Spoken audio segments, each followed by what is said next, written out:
قبر بيتحرك بيك.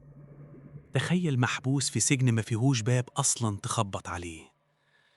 ضلمة فوق ضلمة فوق ضلمة، بطن حوت وقاع بحر وليل ما بيخلصش. المنطق بيقول مستحيل تعيش ومستحيل حد يسمعك. ده اللي حصل مع سيدنا يونس. لكن في عز اليأس اتعلق بالدعاء اللي بيفتح أي باب مقفول: لا إله إلا أنت سبحانك إني كنت من الظالمين. وهنا المعجزة، الحوت بدل ما يقبض عليه، ربنا سخره يبقى غواصة محصنة، غلفه بالعناية الربانية ووصله لبر الأمان. رسالة لقلبك: لما تحس إن الدنيا قفلت عليك من كل حتة والمشاكل خنقاك كأنك في قبر مظلم، نادي على اللي شايفك في عز الضلمة. ربنا قادر يخلي الأزمة اللي خنقاك هي سبب صفائك وسفينة النجاة ليك.